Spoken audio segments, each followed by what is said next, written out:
হযরতে জাবের নবীজির সামনে গিয়া নবীজিকে সালাম দিয়া বলতেছেন, ইয়া রাসূলুল্লাহ, ইয়া হাবিবাল্লাহ। কানের গোড়ায় মুখ লাগায় কয়, নবীজি 2 কেজি আটার রুটি তৈরি হয়েছে, সামান্য একটু গোস্ত বোনা হয়েছে, আপনি আপনার কাছের যারা কয়েকজন নিয়ে আপনি আমার বাসায় মেহমানদারি গ্রহণ করেন। এই কথাটা বলতে দেরি আল্লাহর নবী একটা পাহাড়ের টিলায় দাঁড়াইলেন, উঁচা পাহাড়ে দাঁড়াইলেন। দাঁড়ায় 1000 মানুষের সামনে সবাই ডাক দেখায়, ইয়া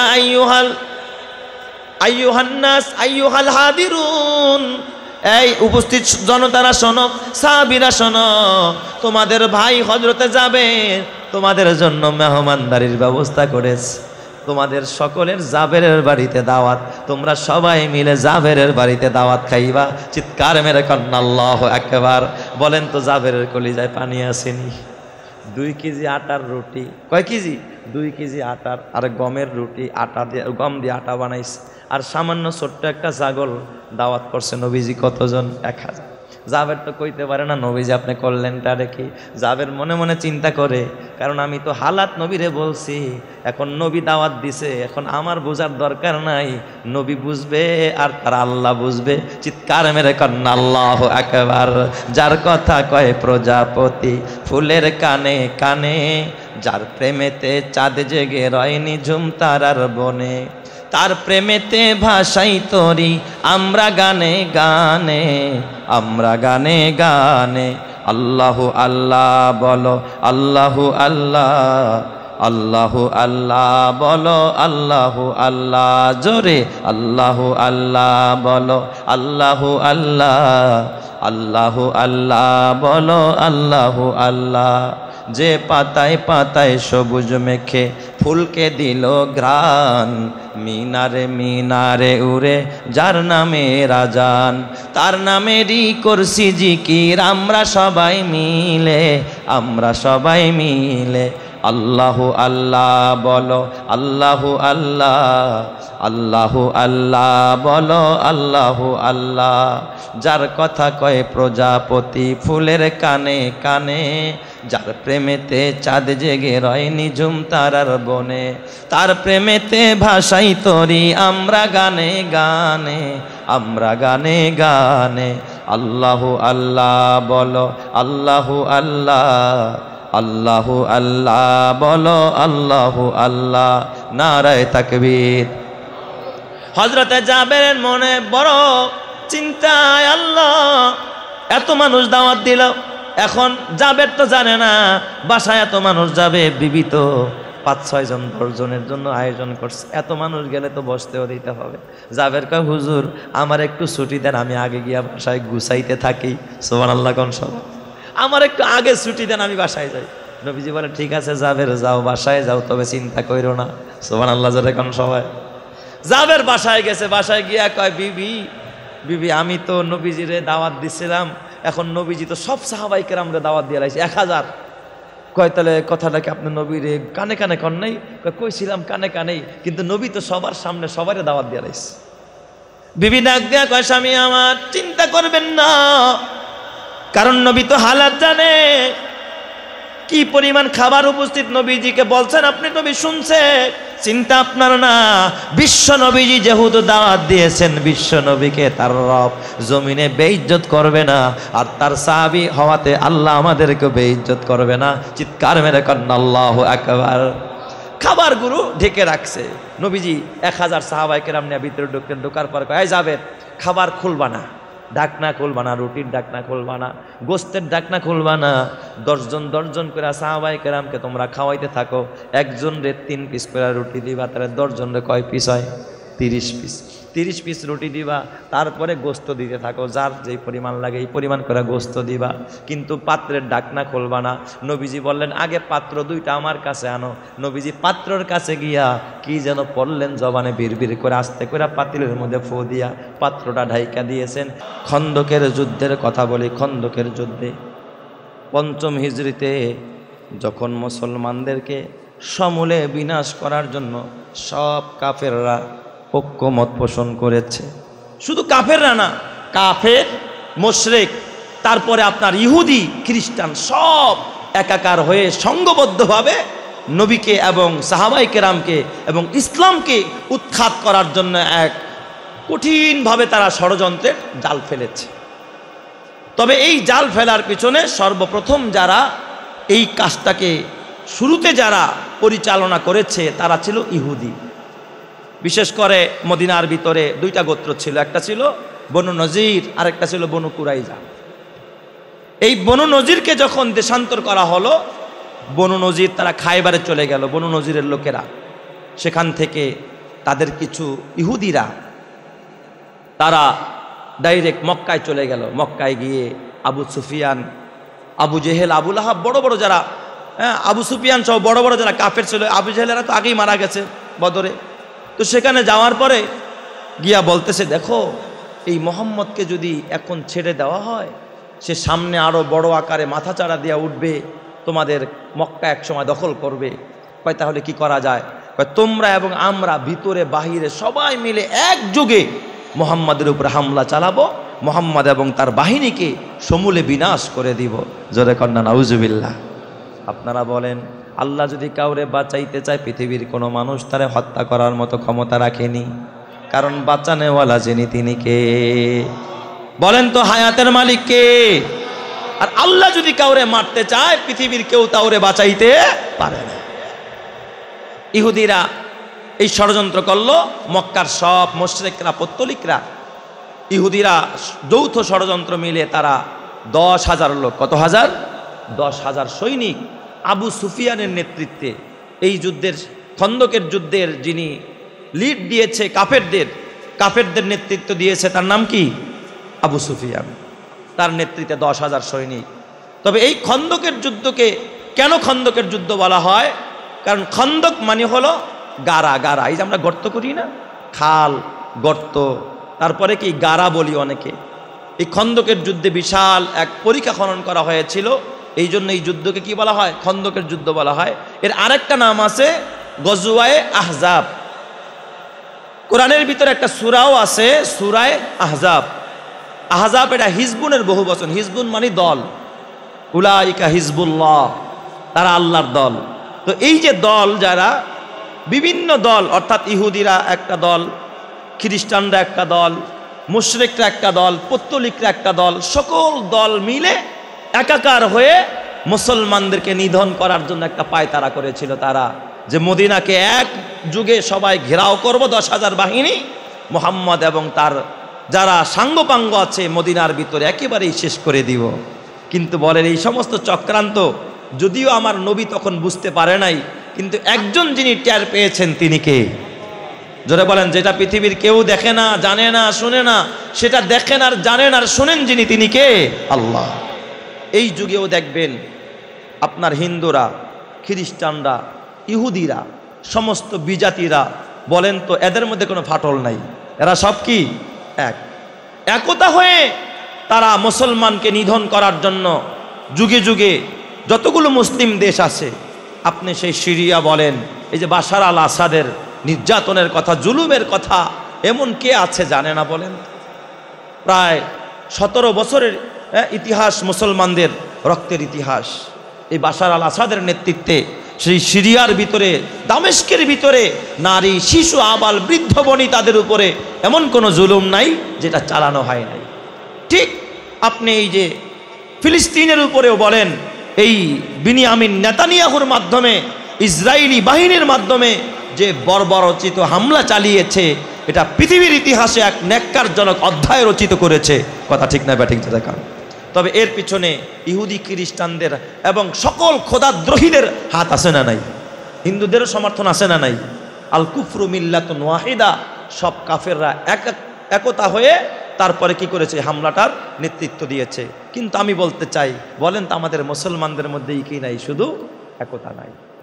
আজকে যদি আরবের মুসলমান, ভারতের মুসলমান, বাংলার মুসলমান, পাকিস্তানের মুসলমান, ইউরোপের মুসলমান, গোটা বিশ্বের মুসলমান যদি একাকার হয়ে শুধুমাত্র এই নাস্তিক, মুরতাদার, খোদাদ্রোহীদের বিরুদ্ধে যুদ্ধ নয়, শুধুমাত্র যদি একটা হুঙ্কার দিত, কসম আল্লাহর, এই জমিন থেকে বাতিল শক্তি, অপশক্তি পালাইতে বাধ্য হতো। কথা ঠিক না ব্যাঠিক? যাদের ওরা কখনো মাথা চাড়া দিয়ে দাঁড়াতে পারত না।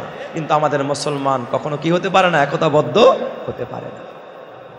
ওরা 10,000 বাহিনী নিয়ে প্রস্তুত, মদিনা ঘেরাও করবে।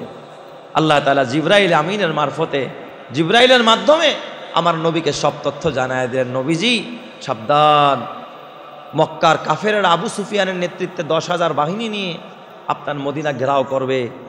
এমনকি তারা রওনাও হয়ে গেছে।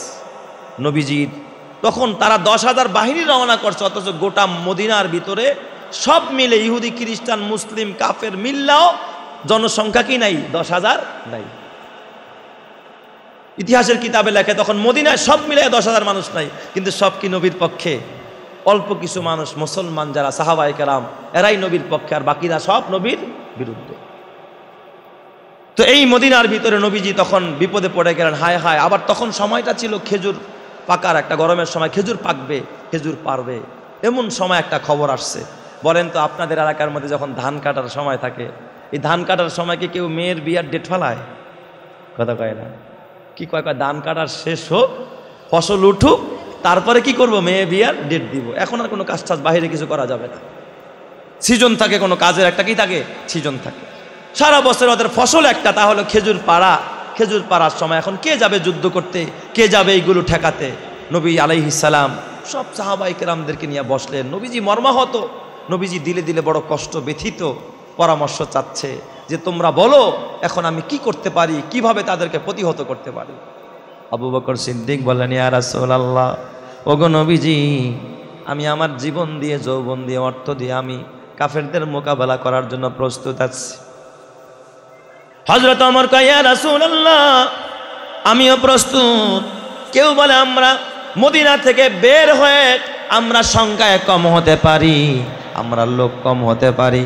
ইয়া রাসূলুল্লাহ, ওগো নবীজি, আমাদের যিনি গার্জিয়ান, আমাদের যিনি অভিভাবক, তিনি তো দুর্বল নয়।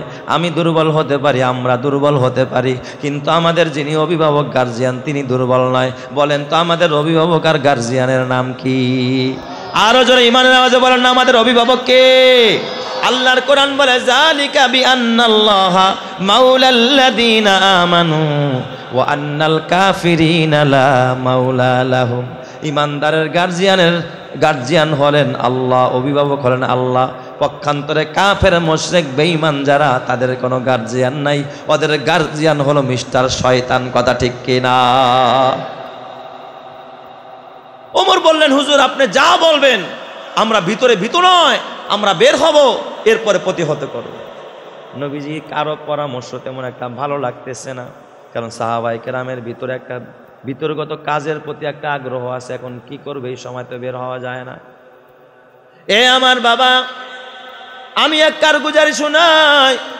আমার গ্রাম্য এক চাচা দাওয়াত ও তাবলীগের জন্য যখন দাওয়াতের সাথীরা যখন ওই এলাকায় আসলো, ওই সময় ছিল ধান লাগানোর সিজন, ধান লাগানোর সিজন থাকে না, ধানের চারা উঠাইছে, ক্ষেত পরিষ্কার হয়ে গেছে, এখন ধান লাগাবে।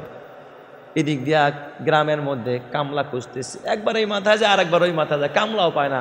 সবারই ধান লাগানোর সময়, যে গরিব কামলা খাটে তার খেতে ওই কাজ, এখন কাঠটা কে করবে, পায় না। ইতিমধ্যে তাবলীগের একটা জামাত আসছে ওই এলাকায়। এই সময় ওই গ্রাম্য চাচারে ধরছে এই সাথীর, আর কি, ভাই একটু বসেন, আল্লাহর জন্য বসেন, দিনের জন্য বসেন, ভাই একটু 3 দিন আল্লাহর রাস্তায় একটু সময় দিই। বলেন তো, ওই চাচার ব্যস্ততা কম না বেশি? এই সময় দাওয়াত কি তার ভিতরে ঢুকবো? মানে রিয়াকশন করতেছে, বলে ছটফট করে, আর কি, কয় হুজুর পরের বাড়ি খান তো টের পান না, আমাকে তো ধান লাগানোর সময়, এখন আল্লাহর রাস্তায় যাওয়ার কি নাই, সময় আমাদের হাতে নাই। কয় চাচা আপনার টেনশন নাই, আপনার ধান লাগানোর ব্যবস্থা হইলে যাবেন তো? হ্যাঁ, যদি হয় তাইলে যাওয়া যায়।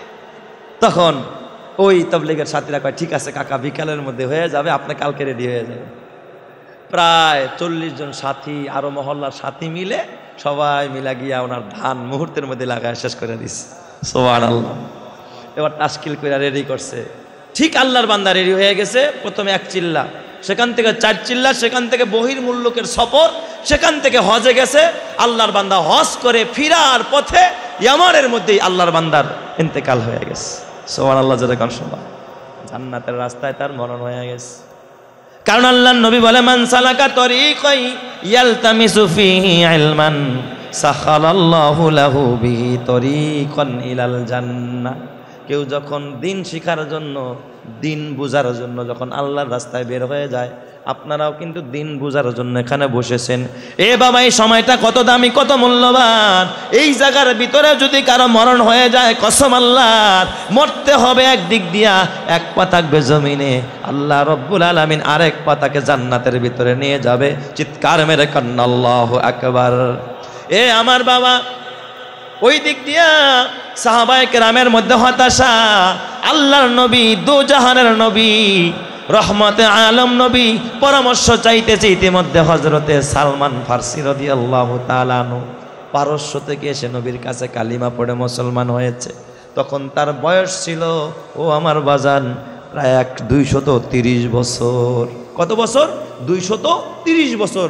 এই উম্মতের সবচাইতে বেশি বয়স পেয়েছেন নবীর সাহাবী হযরতে সালমান ফারসি। আমার নবীর থেকেও বেশি হায়াত পাইছে। আমার নবী তো মাত্র 63 বছর হায়াত পাইছে। সে মুসলমানই হয়েছে 130 বছর বয়সে। এরপরও ঈমান আনার পরে আরো 100 বছর বয়সা ছিল। সুবহানাল্লাহ বলেন সবাই। বুড়া মানুষটা দাঁড়ায় গেছে। নবীজি কয়, সাহাবীরা তোমরা চুপ থাকো, মুরব্বী কি বলতে চায় শুনি। সুবহানাল্লাহ বলেন সবাই। সবার কি? মুরব্বী। মুরব্বীকে শ্রদ্ধা করার দরকার আছে না নাই? এখন দেখবেন সমাজের ভিতরে মুরব্বীদের কোনো বেল নাই। কেমনে বুড়া মানুষ, কাকা যান, ওই ঘরে যা বসে বসে চা খান গা। এখন যুবকরা বিচার করে সমাজের, যুবকরা ইয়াং তরুণ এখন বিচার ধরছে সমাজের। আর কি যে বিচার, আহারে কি যে বেয়াদবি।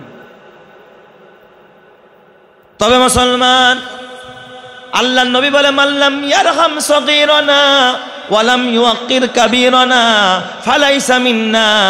আমার উম্মতের ভিতরে যারা মুরব্বীকে সম্মান দেয় না, ছোটকে যারা স্নেহ করে না, আমার নবী কয় তারা আমার দলভুক্ত না, তারা আমার উম্মতের অন্তর্ভুক্ত না। যদি নবীর উম্মতের অন্তর্ভুক্ত হতে চাও, বুড়া মানুষকে সম্মান দেওয়া, ইজ্জত দেওয়ার দরকার আছে না নাই? বুড়া মানুষকে ইজ্জত দিবা, সম্মান দিবা, আল্লাহ তাআলা তোমার ইজ্জতকে বাড়ায় দিবে। জোরে কান সুবহানাল্লাহ। তবে আবার কিন্তু বয়স নিয়ে আবার অহংকারও করা যাবে না। কিছু মানুষ অহংকারী আছে না নাই? কিছু মানুষ অহংকার করে, ক্ষমতার অহংকার, সম্পদের অহংকার, পদের অহংকার, বয়সেরও অহংকার করে। এক বেটার বয়স 150 বছর, এই বেটার দাপটে কোনো বাচ্চারা যদি বসে বা ওই সামনে গেছে পিছনে যা, তার মানে আমি বেশি বর্ষিয়ান। আর কি বর্ষিয়ান একটা ভাব আসছে ভিতরে। আরেকদিন আরেক লোক ডাক দেয়, কয় কাকা এত বাহাদুরি করেন কে বয়স নিয়া? আপনার থেকেও বেশি বয়সী লোক আছে। কই? হ্যাঁ, ওই এলাকায় যায় দেখেন, ওখানে আপনার থেকে আরো বেশি বয়সী লোক আছে। গেছে হাঁটতে যায়, দেখ বুড়ায় এই বট গাছের নিচে কাঁদতেছে। যাই মিয়া, আপনার বয়স কত? কয় বেশি না, মাত্র 200 বছর। সুবহানাল্লাহ। বুড়া কি কয়, কত বছর বয়স? 200 বছর। কয় ও মা গো, আমার থেকেও চেতা, কারণ আমার 150 আর আর কত 200। কয় মিয়া, এই 200 বছর বয়সের বুড়া মানুষ আপনি গাছের নিচে কান্দেন কেন? কয় কি করবো, হ্যাঁ ওই বাবার লগে একটু বেয়াদবি হয়ে গেছে, তাই দাদাই ধরে আমার গুতাইছে। তো এই দাদার লগে বেয়াদবি হওয়ার কারণে বাবা কি করছে? গুতাইছে। তার মানে ওর বাপও বাইসে আছে, দাদাও কি বাইসে আছে। চিন্তা করেন তাহলে তার বাবার আর দাদার বয়স কত। সুবহানাল্লাহ যারা এখন সবাই। তাহলে মানুষের বয়স, এ বাবা বয়সের উপরে বয়সে আছে না নাই? ওয়াফাউকা কুল্লি জি ইলমিন আলিম, জ্ঞানীর উপরও জ্ঞানী আছে, ক্ষমতাধরের উপরও ক্ষমতাধর আছেন যিনি, তিনি কে? আল্লাহ তাআলা সব জায়গায় আছে। তো সালমান ফারসি কয়, হুজুর আপনি একটা কাজ করেন, আমি পারস্য দেখেছি, আমি রোম দেখেছি, তারা বহিরাগত হামলা ঠেকাইতে এরকম গর্ত করে, চতুর্দিক দিয়া পরীক্ষা খনন করে। আপনি গর্ত খনন করেন, কাফেররা যেন এটা টপকায়া এদিকে আসতে না পারে। গর্তটা একটু চওড়া বেশি করবেন, 15 হাত, যাতে করে লাফ দিয়া পার হইতে না পারে। গভীর করবেন 10 হাত, যাতে করে এটার ভিতরে নামলেও ওরা উঠতে উঠতে যেন পাথর মাইরা, তীর মাইরা যেন জায়গার মধ্যে কি করে দেওয়া যায়, শেষ করে দেওয়া। এই বুদ্ধি দিয়েছেন কে? হযরতে সালমান ফারসি। কারণ মদিনার ভিতরে 3 দিকে পাহাড় আর পাহাড়, শুধু উত্তর দিকটা খোলা। এ আমার বাজান, 3 দিকে পাহাড়, পাহাড় টপকায়া কাফেররা আসতে পারবে না। এই খোলা দিকটা দিয়েই কাফেররা ঢুকতে পারে। নবীজি বললেন, তাইলে এইটাই আমার বুদ্ধিটা, আমার পরামর্শ আমার মনে ধরছে। আমার কাছে এটাই যুক্তিযুক্ত মনে হয়েছে, তাহলে পরীক্ষা খনন করা দরকার। নবীজি কয় তাহলে এই কাজ কে করবে? আমাদের দেশের নেতারা দেখবেন পাবলিক রে, এ বাবা কর্মী রে মাঠে নামায়া নেতায় ভিতরে গাঞ্জা টানে আসে না নাই?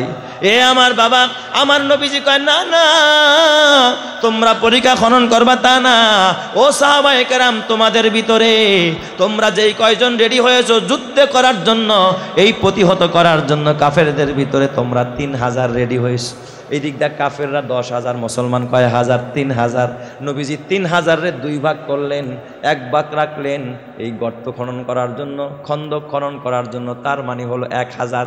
আর বাকি 2000কে বললেন তোমরা মদিনা পাহারা দাও, মদিনার ভিতরে খেজুর পাকছে, একদল খেজুর পারো, আর যারা তোমাদের হইয়া যুদ্ধ করবে, গর্ত করবে, তাদের খেজুরগুলো পাইরা তোমরা ঘরের মধ্যে উঠায়া দাও, একরামুল মুসলিমিন তোমরা করে দাও। জোরে কোন সুবহানাল্লাহ।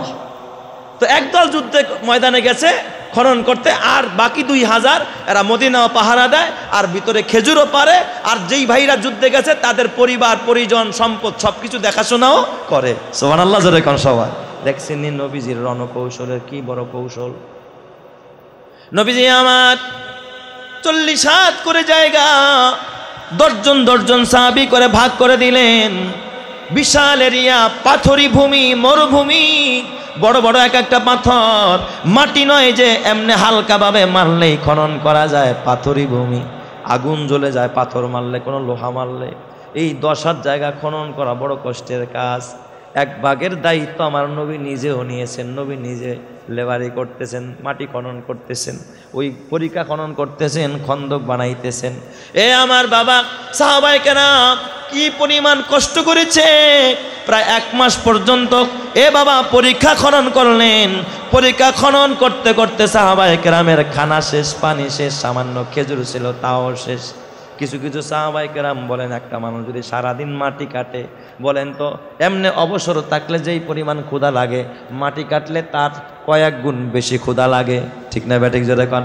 মাটি কাটতেছে এখন ক্ষুধা কম না বেশি?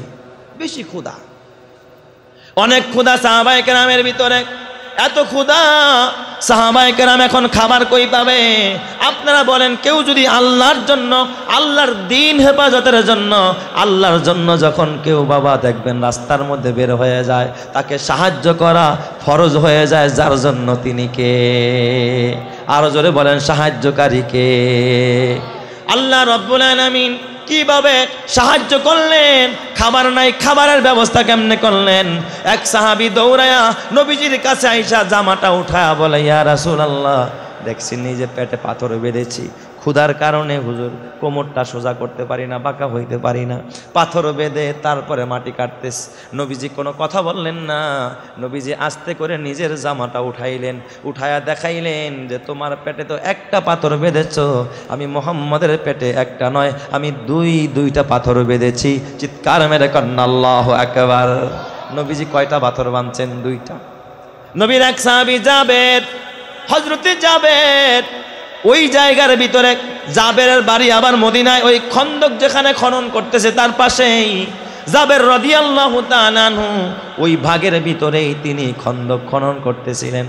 হঠাৎ জাবের মনে মনে চিন্তা করে, আল্লাহ, সাহাবীরা ক্ষুধার্ত, আমার নবীও ক্ষুধার্ত, জীবনে কোনোদিন মেহমানদারি করতে পারি নাই। আল্লাহ গো, তুমি যদি তৌফিক দাও, তোমার নবীকে এই সুযোগে যদি পারি, আমি জাবের তোমার নবীর একটু মেহমানদারি করব। জাবের কয়, ইয়া রাসূলুল্লাহ, ইয়া হাবিবাল্লাহ, একটু ছুটি দেন, বাসায় যাই, দেখি বাসায় কোনো খাবার আছে কিনা, নিজের ক্ষুধাও নিবারণ করি। ইয়া রাসূলুল্লাহ, দেখি আপনার জন্য খাবারের ব্যবস্থা করতে পারি কিনা। জোরে কন্না আল্লাহু আকবার। বলেন তো রিজিকের মালিক কে? আরো জোরে ঈমানের আওয়াজে বলেন, রিজিকের মালিক কে? হযরতে জাবের বাসায় চলে গেলেন।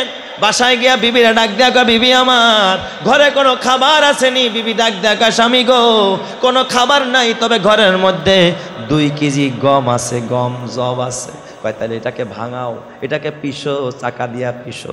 2 কেজি গম তারপরে পিষলেন, আটা বানাইলেন।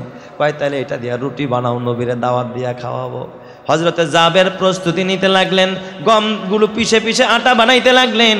জাবেরের বিবি ডাক দিয়া কয়, স্বামী আমার, আপনি নবীকে রুটি খাওয়াবেন আর আমি না খাওয়াবো, হতে পারে না।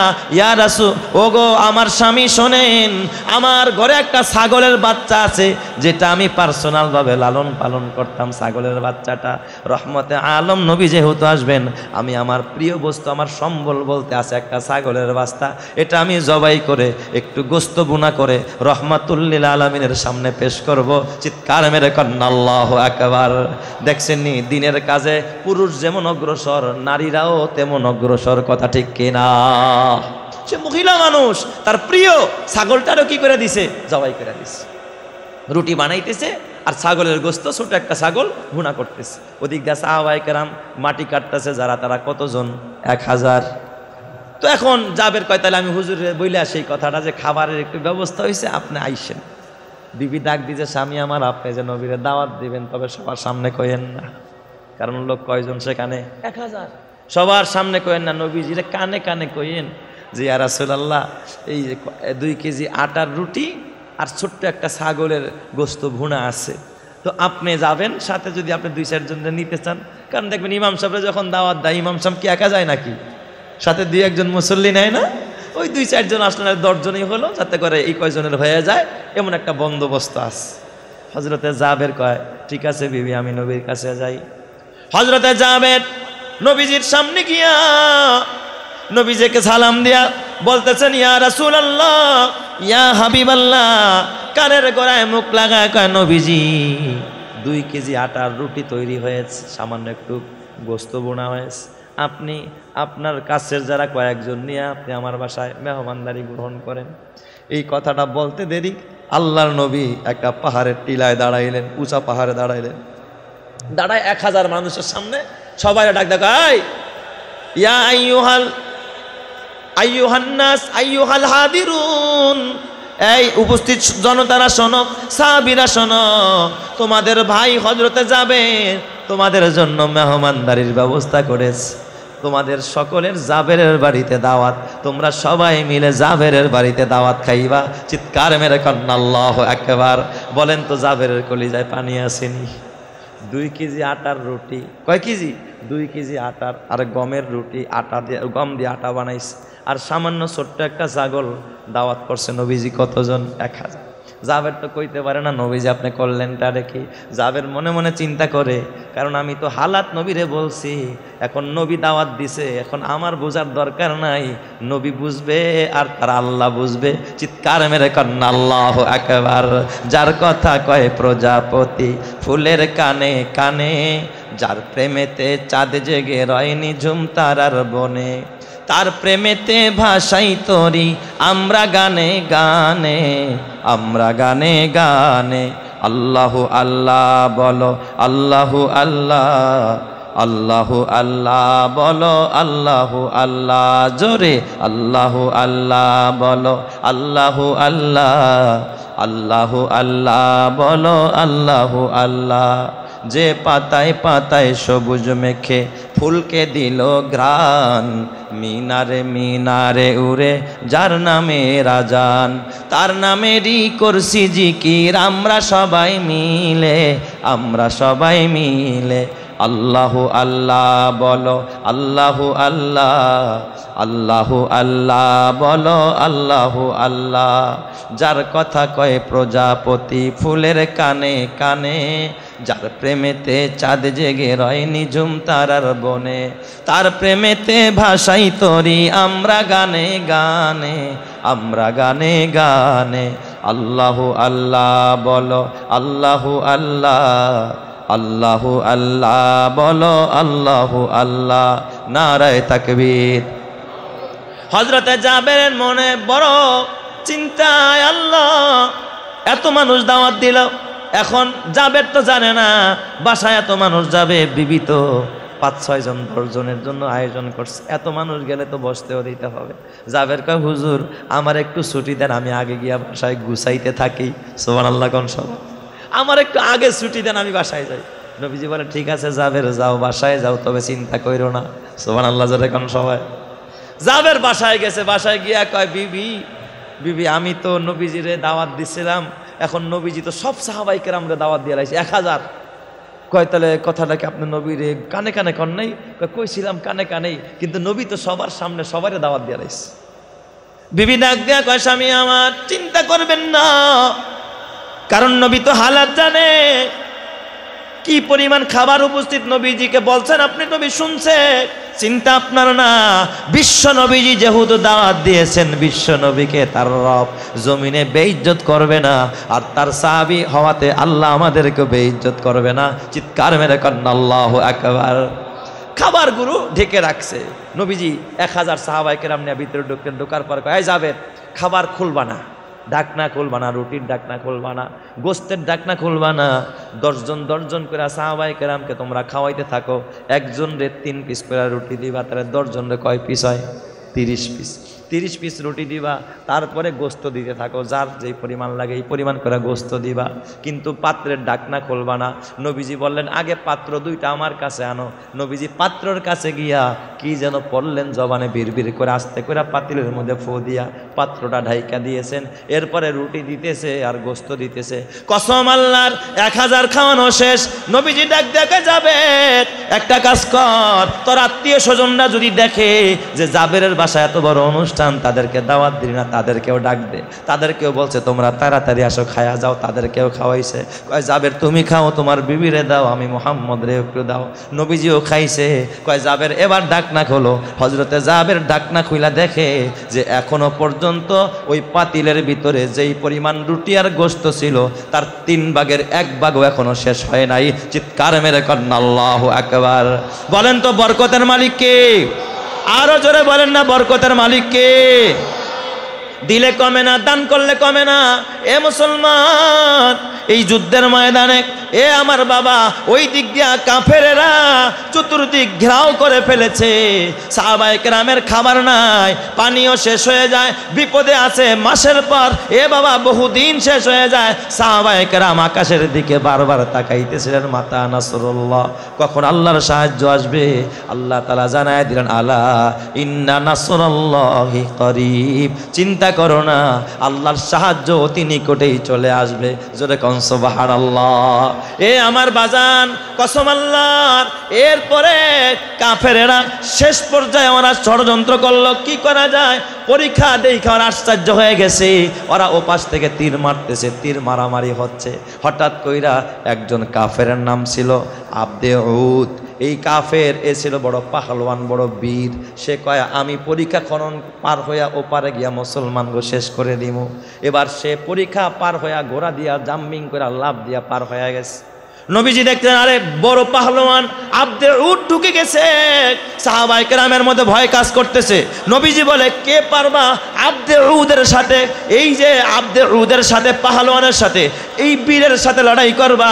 হযরতে আলী 22 বছরের বালক লাভ দিয়া দাঁড়ায় গেছে, ইয়া রাসূলুল্লাহ আমারে পারমিশন দেন।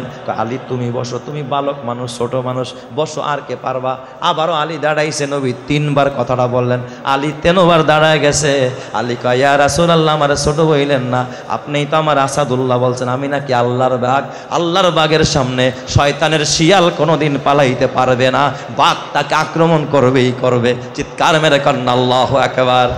হযরতে আলী সামনে গেছে। ওই বীর ডাক দেয়া কয় ওই আলী, তুই না আমাকে মক্কার মানুষ, তুই তো আমাদের কাছে দুধের বাচ্চার মতো, তুই আইসস কা? মদিনার বীর যেটা সেটারে পাঠা। কয় এত বড় ফাও কথা বলবি না, তুই তোর কাজ কর, কি করতে চাস? কয় তুই পারলে হামলা কর, দেখি আমি ঠেকাই। আলী কয় না, মুসলমান আগে হামলা করে না, আগে তুই হামলা কর, আমি ঠেকাবো। এবার কাফের আবদে উদ যখন এ বাবা তরবারি উঠাইয়া যখন আলীর উপরে আঘাত করতেছে, হযরত আলীর ঢালটা ধরে ফেলেছে।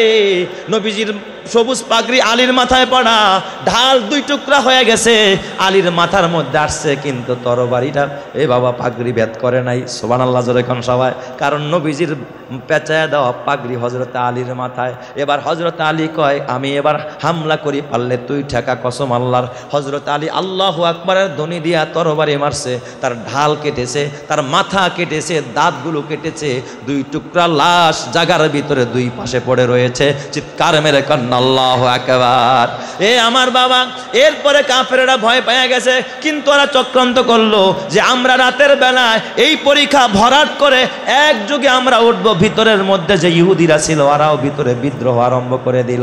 ভিতরে যেই পরিবার ছিল তাদের উপরে হামলা চালানো আরম্ভ করলো। এখন দুই জায়গায় হামলা, বাহিরেও হামলা ভিতরেও হামলা।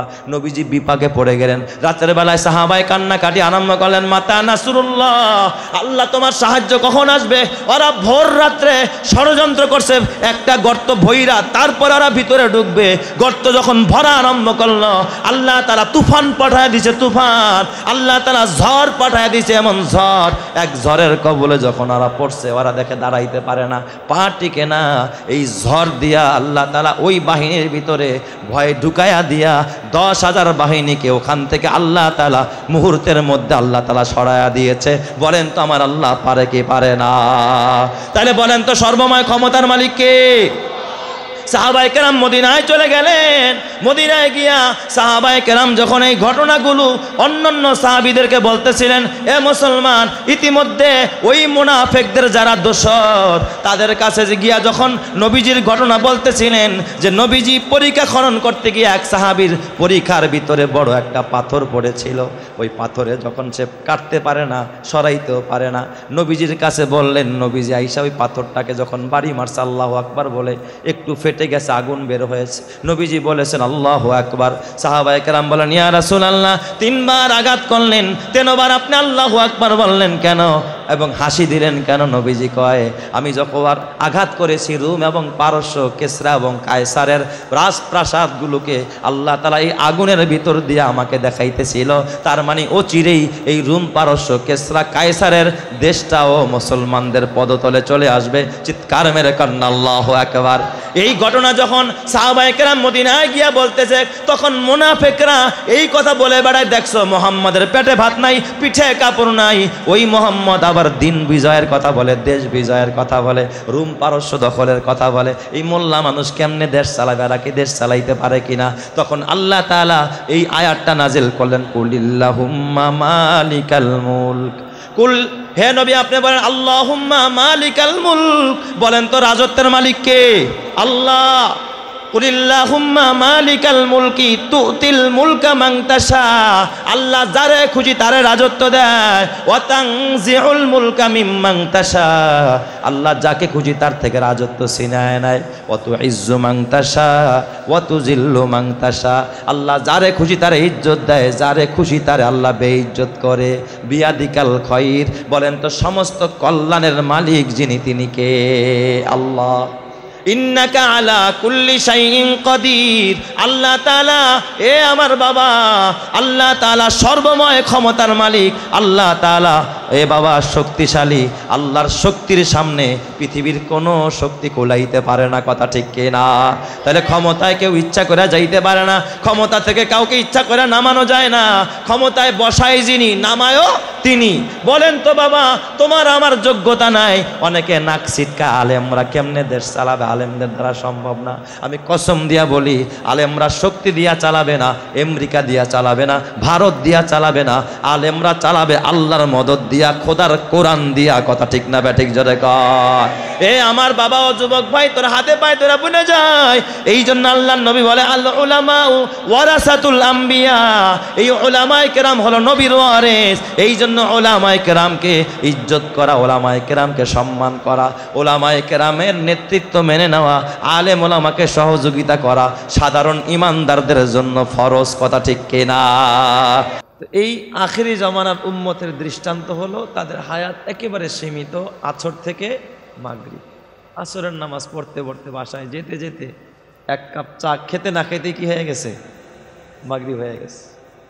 তো আমরা এত অল্প সময় নিয়ে, অল্প হায়াত নিয়ে আমরা দুনিয়াতে এসেছি। আগের জামানার নবীর উম্মতেরা 1200 বছর, 1300 বছর, 800 বছর, 900 বছর হায়াত পাইত। সেই তুলনায় এই নবীর উম্মতরা হায়াত কত পাইবে? আল্লাহর রাসূল এক হাদিসে বলেছেন, আমার উম্মতি বাইনা 60 আও 70। এই উম্মতের ম্যাক্সিমাম গড় হায়াত হবে 60-70-এর মাঝামাঝি। তো কত কম সময় নিয়ে আমরা আসছি, কিন্তু আমরা কি আল্লাহ তাআলার ভিআইপি মেহমান, ভিআইপি চাকরিজীবী। সুবহানাল্লাহ যেরকম সবাই। এই 3 প্রকারের শ্রমিক। ইহুদিরাও আল্লাহর শ্রম দিয়েছে, গোলামি করেছে, চাকরি করেছে, খ্রিস্টানরাও করেছে, আমরাও করতেছি। তবে এই 3 তবকার চাকুরিজীবীর মাঝে সবচেয়ে ভিআইপি চাকরিজীবী কারা? উম্মতে মুহাম্মাদি, আমরা, আপনারা। সুবহানাল্লাহ যেরকম সবাই। বলেন তো, যারা ভিআইপি হয় তাদের কাজ থাকে, ডিউটি থাকে কি সবচাইতে কম? ধরেন এক একটা অফিসে কয়েক শ্রেণীর শ্রমিক থাকে, কর্মচারী, কর্মজীবী, অফিসার থাকে, থাকে না? ফার্স্ট ক্লাসের অফিসার, সেকেন্ড ক্লাসের, থার্ড ক্লাসের। বলেন তো, একজন পিয়ন, একজন দপ্তরি, একজন গেটম্যান, সে কি একেবারে বেলা গড়ায়া অফিসে যায় না সবার আগে যায়? সে কি যায়? সবার আগে যায়। থার্ড ক্লাসের অফিসার, সে গিয়া গেট খুলে ঝাড়ু দিয়া অফিস টেবিল সব মুইছা গুছায় একেবারে ফজরের পরে সে চলে যায়। সেকেন্ড ক্লাসের তারা আরেকটু পরে যায়। কিন্তু যারা ফার্স্ট ক্লাসের অফিসার, 10টায় যাওয়ার কথা, 10টায়ও কি করে না, অফিসে যায় না, 12টায় যায়। এই দিক দিয়া দারোয়ানরা, সিকিউরিটি গার্ড যারা আছে, বাসি ফুয়ায়া রাস্তা ক্লিয়ার, বস আসছে, সেলুট দিয়া গেটটা খুলে দিস।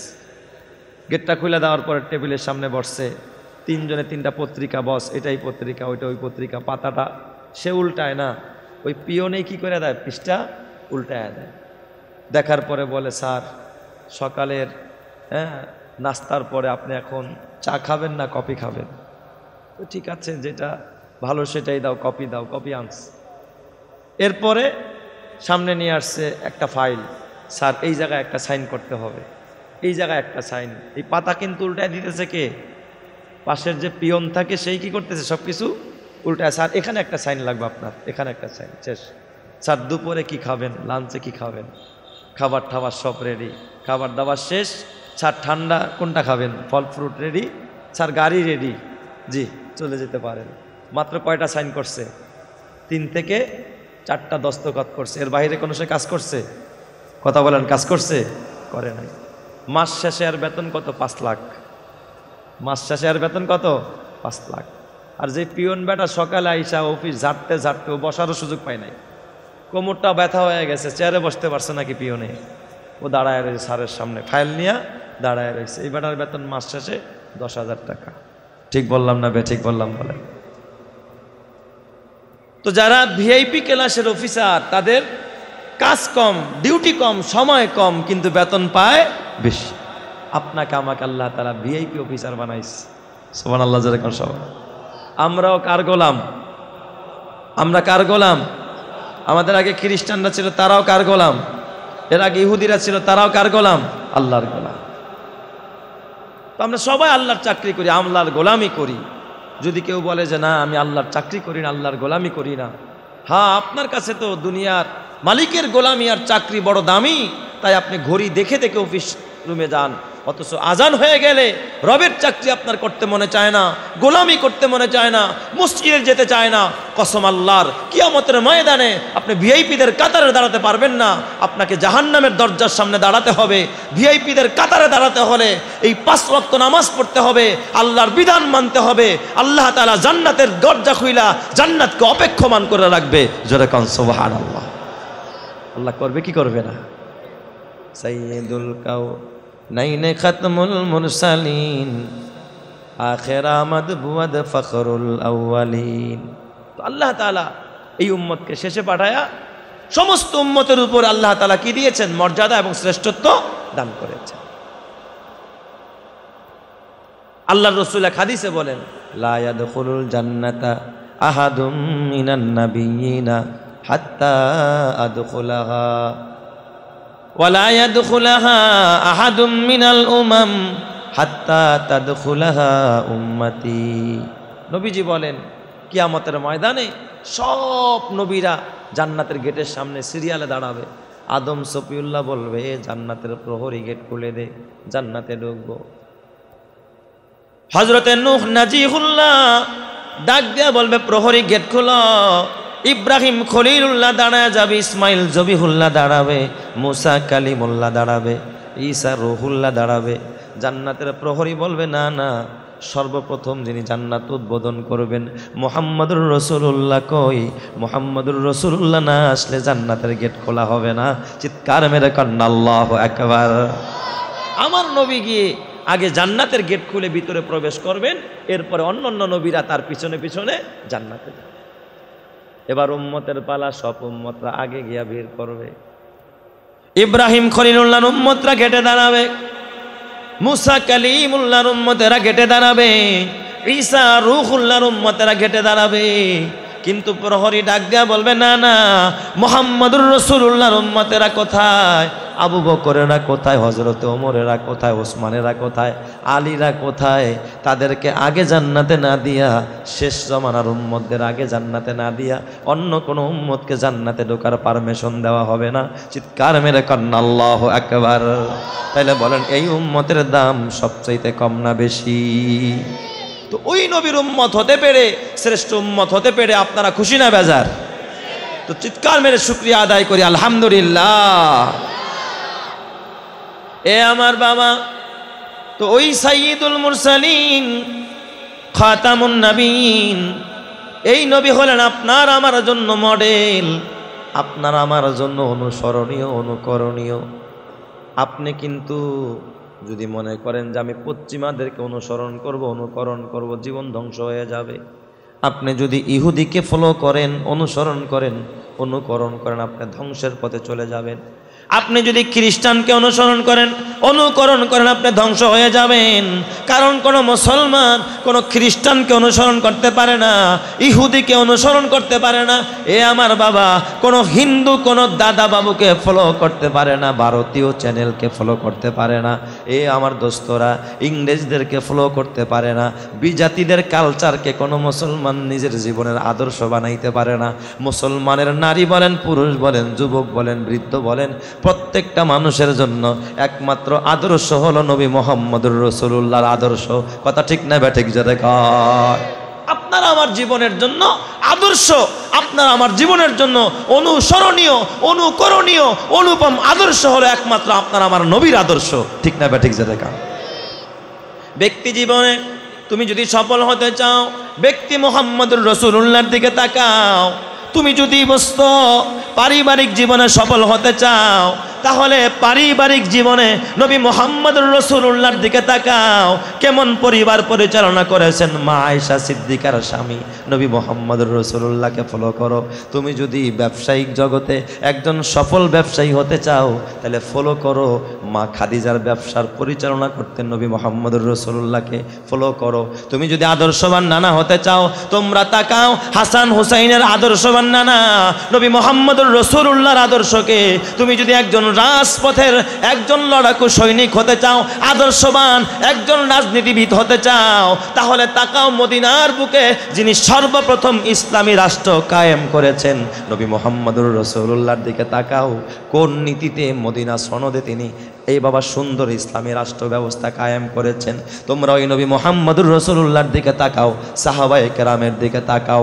কসম আল্লাহর, কেউ যদি নবী মুহাম্মদুর রাসূলুল্লাহকে সর্বক্ষেত্রে ফলো করতে পারে, ব্যক্তি জীবনে, রাজনৈতিক জীবনে, সামাজিক জীবনে, অর্থনৈতিক জীবনে, পারিবারিক জীবনে, প্রতিটা ক্ষেত্রে যদি নবী মুহাম্মদুর রাসূলুল্লাহর আদর্শকে কেউ যদি অনুকরণ করতে পারে, ওই মানুষটাকে জান্নাতের পথ দেখাবেন যিনি, তিনি কে?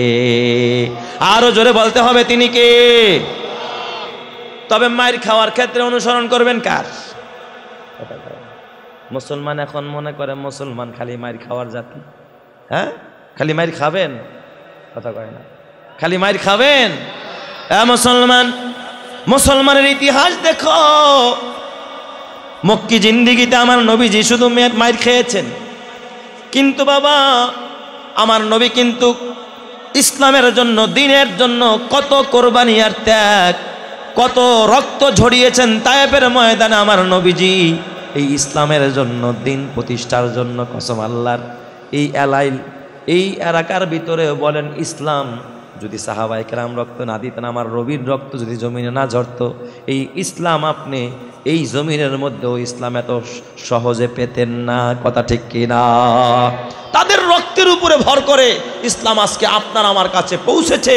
আর সেই ইসলামকে যদি আপনি ভারতীয় চ্যানেলকে সামনে রেখে, এই বিজাতিদের সেই সমস্ত কালচারকে সামনে রেখে, নায়ক নায়িকা নর্তকী গায়ক গায়িকা হলিউড আর বলিউডকে নিজের জীবনে অনুকরণ করে যদি জাহান্নামের পথে চলে যান, আপনার চাইতে খারাপ আর কেউ হতে পারে না, কথা ঠিক না ঠিক জায়গা? মুসলমান তো বিজাতিদেরকে কখনো অনুকরণ করতে পারে? কি কপাল পোড়া মুসলমান হিরো আলমকে অনুসরণ করে, আছে না নাই? কিছু বখাটে পোলাপান আছে হিরো আলম। ওই দিন দেখি এক পোলায় চুল কাটছে, কি রে কি স্টাইলে টাকা হুজুরা হিরো আলম কাটে। এইটা আবার কই পাইছস তুই? হিরো আলম এমনি চুল কাটে। নাউজুবিল্লাহ জোরে কোন সবাই। কেউ দেখবেন মেসির মতো চুল কাটে, নেইমারের মতো চুল কাটে। স্টার জলসার জি বাংলা দেখা আমার মা ঘরের ভিতরে ভারতীয় চ্যানেলগুলো দেখে দেখে আমার মা পোশাক চয়ন করে, পোশাক নির্বাচন করে, পোশাকটা কোন ডিজাইনে বানাবে, তার চুলগুলো কিভাবে কাটবে, বুরু কিভাবে ফ্লাপ করবে, এ বাবা কিভাবে সে তার দেহের ভিতরে বিভিন্ন রকমের ট্যাটো লাগাবে, ট্যাটো আছে না নাই? এই সমস্ত গুনাহ করে, চুল বক্কাটিন করে, কালার করে। কসম আল্লাহর, যেই সমস্ত নারীরা ওপেন চুল রাইখা চুলগুলোকে কালার কইরা বুড়ো ফ্লাপ কইরা তারপরে বেপরদায় রাস্তায় রাস্তায় চলে, ও আমার মা তুমি তো জানো না, তুমি যখন বেপরদায় রাস্তা দিয়ে বের হও, ও মা কোনো গাছের নিচে বইসা যখন তুমি গুনাহ করতে থাকো, কসম আল্লাহর, এই গাছ আল্লাহর কাছে ফরিয়াদ করে ডাক দিয়া, আল্লাহ তুমি আমাকে ছায়া দিতে বানাইছো, ইমানদারকে ছায়া দেওয়ার জন্য।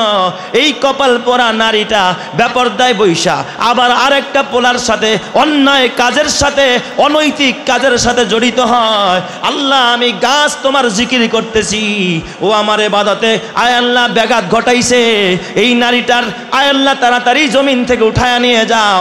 এই গাছেও বদদোয়া করে, পিপিলিকায় বদদোয়া করে, সমুদ্রের মাছেরাও বদদোয়া করে। অথচ কোনো গাছের নিচে যদি কোনো আল্লাহওয়ালা মানুষ বসে, আর বসার সময় কয় সুবহানাল্লাহ, উঠার সময় কয় আল্লাহু আকবার, চলার সময় কয় লা ইলাহা ইল্লাল্লাহ। কিছু মানুষ দেখবেন গাছের নিচে বসে গাঞ্জা খায়, আছে না নাই? ওই গাঞ্জা খোরের জন্য, সিগারেট খোরের জন্য, বিড়ে খোরের জন্য গাছের নিচে বসে ভিডিও কলে বান্ধবীরে রাইখা যারা কথা কয়, ওদের জন্য বদদোয়া করে গাছে মাছে পিপিলিকা সমস্ত মাখলুক, কথা ঠিক কিনা জোরে কয়? আছে না নাই? কিছু যুবক আছে না নাই দোয়া ছাড়ে, গাছের নিচে বসে দোয়া ছাড়ে, সিগারেটের দোয়া। এই গাছ তোর জন্য বদদোয়া করে। অথচ কোনো নেককার মানুষ যদি একটা ছায়াদার ফলদার গাছের নিচে সে যদি বৈশা বৈশা আল্লাহ পাকের জিকির করে, অথবা যদি গামছাটা বিছায় নামাজে দাঁড়ায় যায়, এই গাছ বলে আল্লাহ এই বান্দাটার হায়াত আরেকটু বাড়ায়া দাও, আল্লাহর আরেকটু আমার গাছের নিচে বসায় রাখো, আরেকবার যেন এই বান্দাটা এই গাছের নিচ দিয়া যায়। আমি গাছের জীবন ধন্য, তোমার জিকির আমি গাছের নিচে বসে বসে তোমার বান্দাটা করতেছে। আল্লাহ কিয়ামতের ময়দানে আমি তোমার কাছে সাক্ষী দিব, তোমার আদালতে দাঁড়ায়া তোমার বান্দায় আমার নিচে ছায়ার নিচে বইসা তোমার নামের জিকির করেছে।